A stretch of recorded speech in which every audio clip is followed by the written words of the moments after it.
Bien, la unidad 4, como ya veíamos al inicio, tiene que ver con el comportamiento de una empresa en competencia perfecta, con el equilibrio de mercado, excedentes del consumidor y del productor, fallas de mercado, controles de precio, impuestos y subsidios, exportaciones, importaciones y aranceles, y las externalidades y bienes públicos. Desde esa figura, entonces, ya sabemos que en condiciones de competencia perfecta existen bienes homogéneos, una libre entrada y salida de oferentes, y consumidores y oferentes tomadores de precio. Entonces, en este mecanismo, el mercado de alguna manera coordina a los individuos y a las empresas, a través de los precios, y en equilibrio de mercado es donde se intersectan las curvas de demanda y la curva de oferta. Por lo tanto, tenemos el gráfico en donde tenemos la curva de demanda con pendiente negativa, por supuesto, y la curva de oferta con pendiente positiva. Podemos ver además que se puede generar un exceso de oferta o abundancia, o un exceso de demanda o escasez.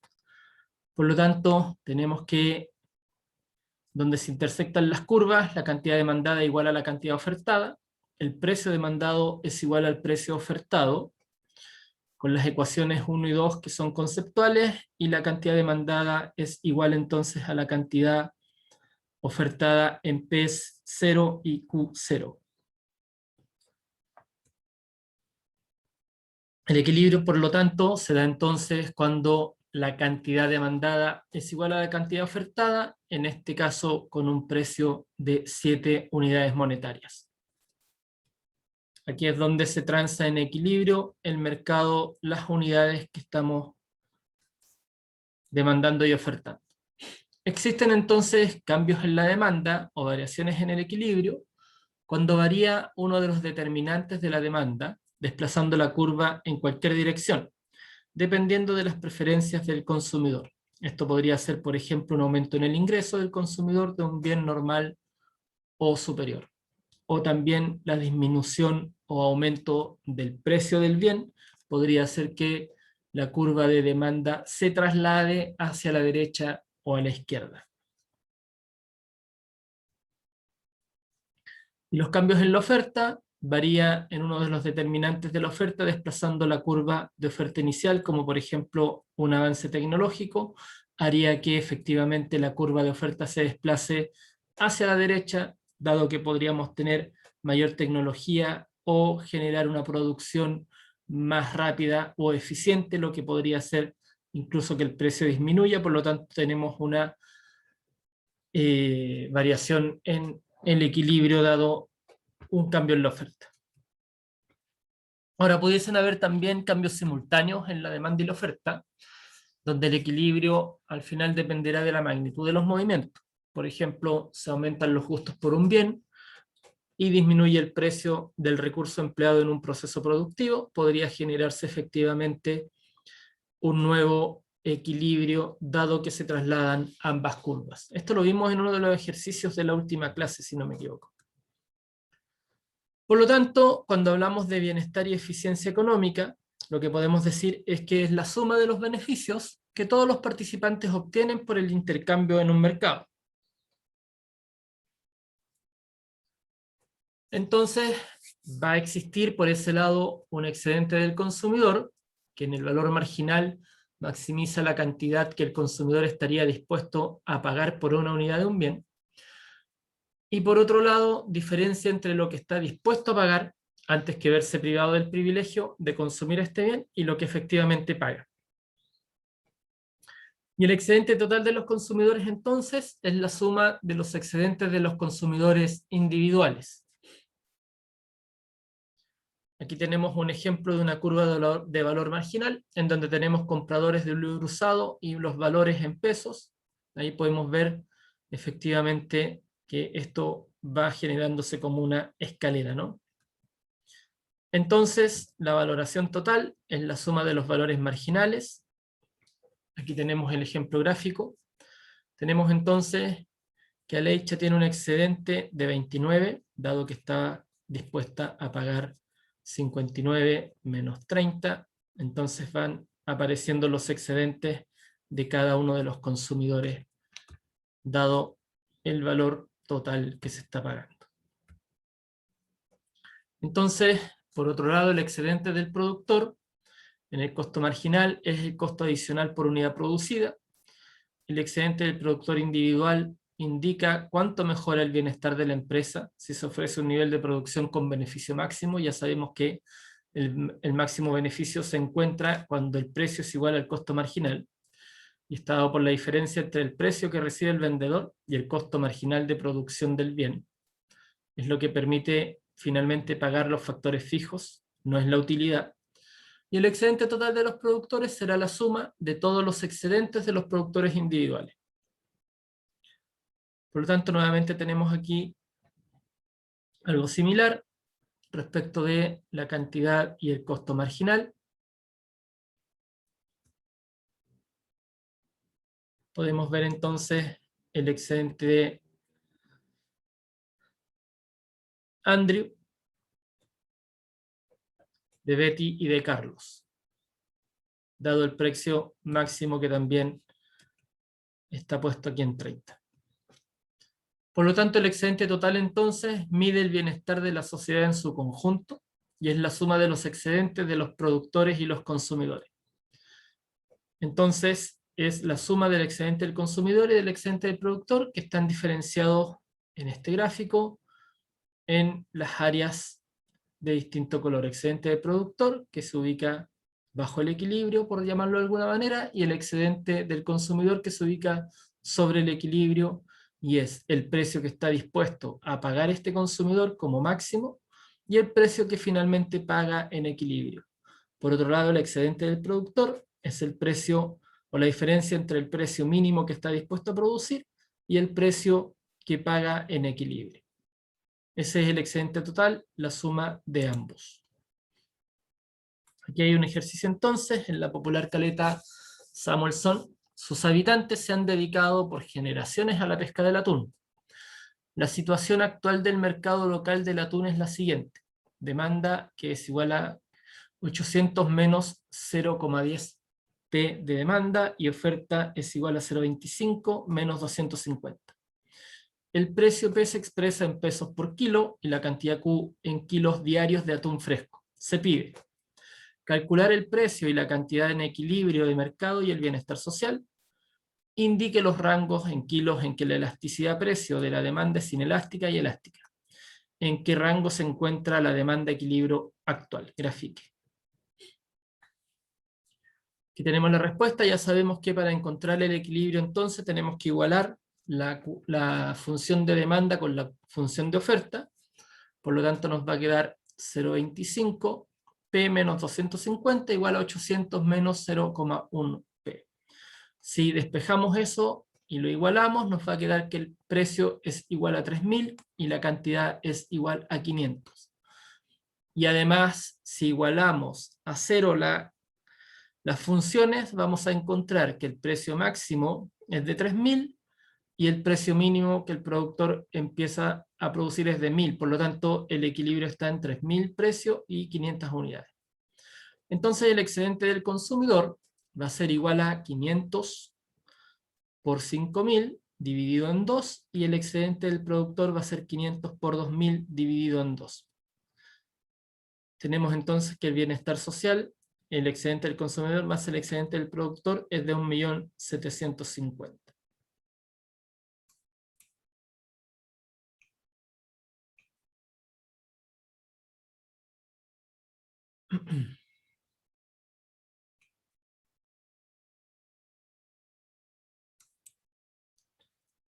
Bien, si la elasticidad es unitaria, entonces el gasto total de precio por cantidad demandada es el máximo. Luego debemos encontrar el gasto total máximo como sigue.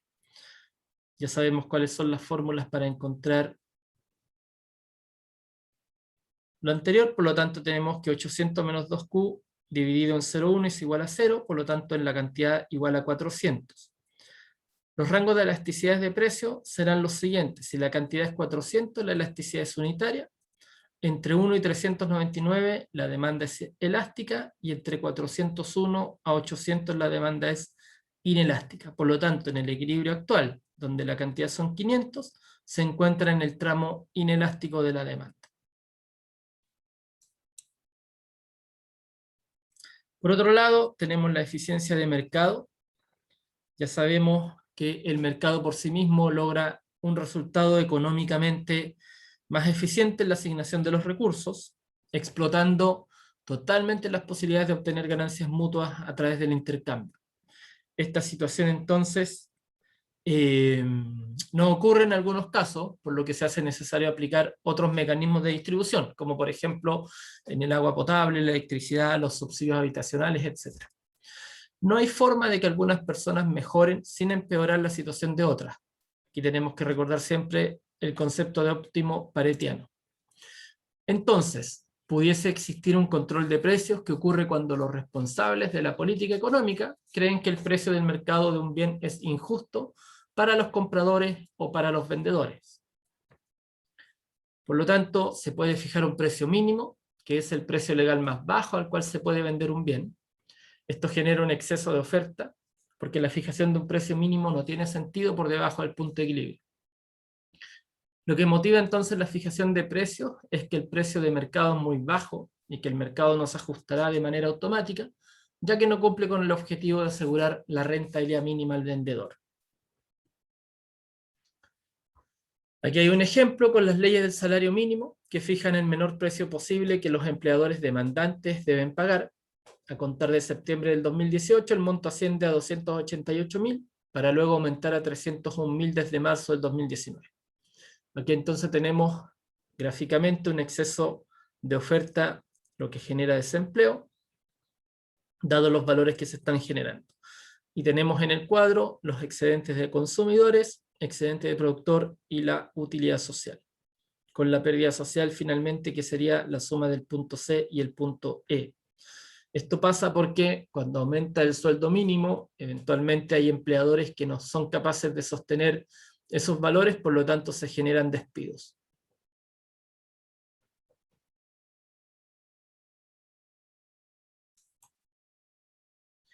Y por otro lado, el precio máximo, que es el precio legal más alto al cual se puede vender un bien, genera escasez, dado que el precio máximo no tiene sentido que se fije sobre el precio de equilibrio. Lo que motiva esta fijación de precios es que el precio de mercado es muy alto y el mercado no se ajusta automáticamente, ya que no cumple con el objetivo de asegurar el nivel de consumo a los consumidores. Por lo tanto, en este caso el gobierno decide fijar un precio máximo a las vacunas de la influenza y podemos ver también que efectivamente se genera escasez.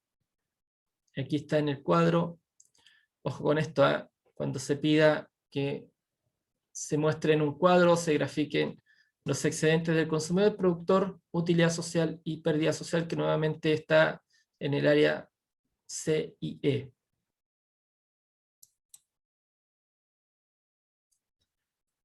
Bien, un economista realiza un estudio del mercado de las poleras con filtro E de una cierta marca deportiva y obtiene las siguientes funciones para la demanda y oferta en miles. Cantidad demandada 10 menos P, cantidad ofertada P menos 2. El gobierno, para promover el uso de estas poleras, impone un precio máximo a este producto de 5 en miles. Calcule los nuevos excedentes y responda quién es más beneficiado. ¿Es eficiente la medida? Grafique y argumente. Indicación en análisis de excedente antes y después de aplicar el precio máximo. Bien, sin fijación de precio, el equilibrio está en 4, la cantidad y el precio es 6. El excedente inicial del consumidor está dado en 8 unidades porque es la suma de las áreas A, B y C. Y el excedente inicial del productor está dado por las áreas D, E y F, que también sería 8 unidades. El excedente entonces sería 16. ¿Sí? Aquí ustedes ya saben que lo primero que hay que hacer es igualar ambas funciones para calcular el equilibrio, y ahí podemos calcular cuántos son los precios máximos y cantidades máximas. Por lo tanto, el equilibrio se da en 6 precios y 4. Por lo tanto, tenemos que entre 6 y 10 hay una diferencia, que son las áreas A, B y C. Y entre D, E y F hay otra diferencia entre 6 y 2. En ambos casos son 4 unidades monetarias, por lo tanto la suma son 8. Pero con un precio máximo de 5, se deben calcular la cantidad ofrecida en 3, y con la cantidad en 3 el precio entonces es 7. Por lo tanto, el excedente final del consumidor serían las áreas A, B y D, con 10,5 unidades, y los excedentes finales del productor sería F. Por lo tanto, tenemos 4,5. El excedente total entonces es de 15. La pérdida de excedente o pérdida social sería el área C y E, que sería igual a una unidad monetaria. Por lo tanto, la medida no es eficiente. Respecto de los impuestos, tenemos que la principal fuente de ingreso fiscal destinada al gasto público y la implementación de políticas públicas, por ejemplo, plazas públicas, hospitales, etc. Esto desincentiva conductas de productores o consumidores, corrige distorsiones o fallas en el mercado y se puede generar con un impuesto de monto fijo, por ejemplo, el impuesto a la benzina, o con un impuesto proporcional o ad valorem, como por ejemplo el IVA. En el mercado de cigarrillos, por ejemplo, tenemos que el precio demandado menos el precio ofertado es igual al impuesto que es mayor a 0. Tenemos entonces gráficamente qué ocurre respecto de un impuesto a la producción y por otro lado un impuesto al consumo, que esto lo vamos a ver con algunos ejercicios más adelante. Entonces se produce una pérdida irrecuperable de eficiencia o pérdida de bienestar social, que sería el área amarilla. El gobierno entonces genera ingresos fiscales o recaudación fiscal, que es igual al impuesto por la cantidad que se está transando en el fondo. Aquí hay un ejemplo: el gobierno, con el fin de disminuir el consumo de carne, aplica un impuesto de 10 al kilo transado. Por lo tanto, en equilibrio tenemos que 55, tenemos 10 entonces como impuesto. Aquí se genera entonces en el equilibrio excedente del consumidor, que sería el área A, B y C, y el excedente del productor, que sería el área D, E y F. Después del impuesto, el excedente del consumidor es el área A, y el excedente del productor solamente es el área F.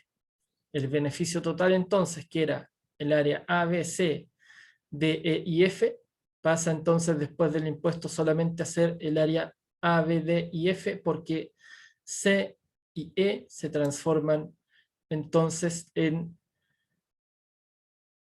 la pérdida irrecuperable. El ingreso fiscal entonces estaría dado en 10 por 70, que sería 700.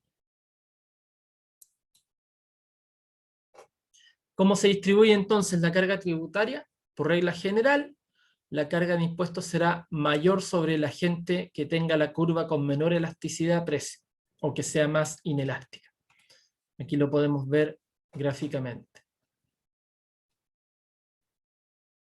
En este caso, la curva de demanda es más inelástica, por lo tanto, la carga de impuestos es mayor para el consumidor, y en el segundo caso, la curva de oferta es más inelástica, por lo tanto, la mayor carga tributaria es del productor.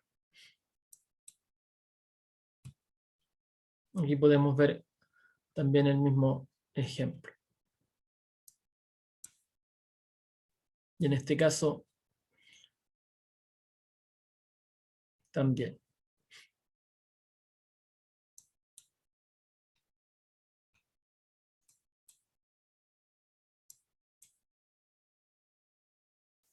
Aquí hay algunos ejemplos de impuestos en Chile. El año 2015, por ejemplo, las bebidas alcohólicas y no alcohólicas pagan, además del derecho de IVA, los siguientes impuestos. Las aguas minerales, bebidas artificiales y jarabes, un 10%. Los vinos, champán, sidra y cervezas, un 20,5%. Y los licores destilados, como el pisco, el whisky, aguardiente y destilado, incluidos los vinos licorosos o aromatizados similares al vermut, pagan un 31,5. Y los cigarrillos pagan 52,6 de impuestos. Por eso son más caros y se supone que estos impuestos se generaron para desincentivar el consumo de alcohol y cigarrillos en el país. Por otro lado, los subsidios son la principal fuente de egreso fiscal por concepto de gasto público, por ejemplo, plazas públicas, hospitales, etc. Se utiliza cuando los costos de producción son muy elevados o se requiere aumentar el consumo de un bien, y recae más en el agente que tiene la curva menos elástica. Provoca también pérdidas de eficiencia. Aquí tenemos un subsidio al consumo de un bien. Siempre el subsidio es mayor a 0.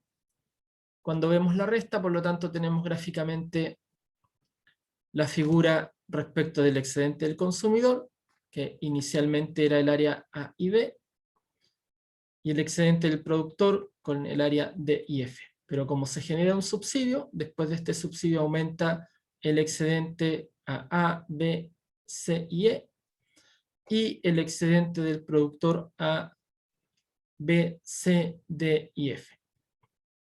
Existe el monto subsidiado entonces, el bienestar social y la pérdida social, que sería el área G.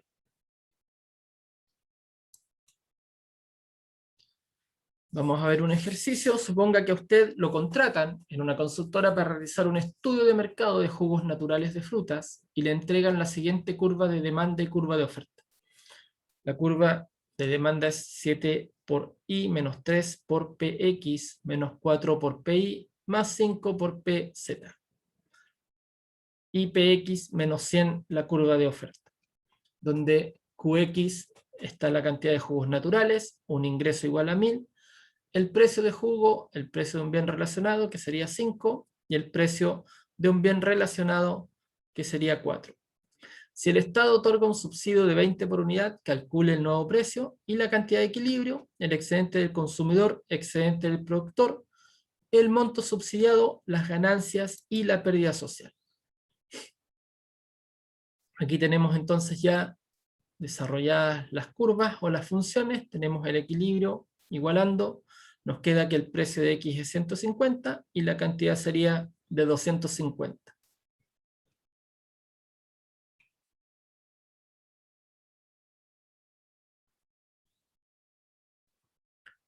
Luego tenemos un subsidio, que ya sabemos que es la diferencia entre el precio ofertado y el precio demandado, que sería igual a 20. Por lo tanto, tenemos que el precio ofertado igual a 20 más el precio demandado. Reemplazamos en las curvas de demanda en equilibrio y nos queda como 700 menos 3 por PD igual al precio de oferta más 100, al despejar, ¿no? Entonces tenemos 700 menos 3 igual a precio de demanda más 20 más 100, sería 580 igual a 4 por el precio de demanda, lo cual nos queda entonces que el precio de demanda es 145. El precio de demanda es 165, dado el subsidio. Aquí hay un par de ejemplos de subsidio en Chile el 2018, el subsidio de vivienda, compra tu vivienda se llamaba, apoya la compra de viviendas nuevas usadas de un precio de hasta 1000, 1400 y 1200 UF, dependiendo de la modalidad a la que se postule. El subsidio al empleo joven, que es un aporte monetario otorgado por el Estado para mejorar el sueldo de los trabajadores entre 18 y 24 años que perciban bajos salarios, es decir, pertenecen al 40% más vulnerable de la población. Hoy día podemos mencionar el IFE como uno de los subsidios también más generales que se ha generado a propósito de la pandemia. Solo para comentar, si usted participara en la planificación de la reforma tributaria de Chile, ¿a qué bienes o servicios les grabaría impuesto y por qué? Y por otro lado, ¿qué bienes o servicios debiera subsidiar el Estado y por qué? Ahí hay dos preguntas que podríamos generar o conversar en algún minuto. Vamos a dejar hasta acá, luego vamos a entrar a lo que es el comercio internacional, pero por ahora vamos a dejar hasta ese concepto la clase. Vamos a ir mirando más adelante con mayor profundidad, especialmente con ejercicios para poder avanzar también. Y como les decía, miércoles y viernes eventualmente vamos a hacer un repaso de la unidad 2 y la unidad 3, ya para ir armando la preparación para la prueba del martes 13. ¿Preguntas, consultas, dudas, comentarios?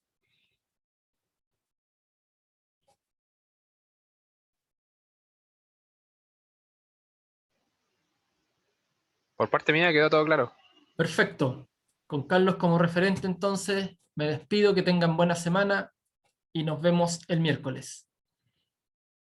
Chao, profe. Chao, Chao, profe, profe. cuídese. Chao, chao. Chao, profe, que esté bien.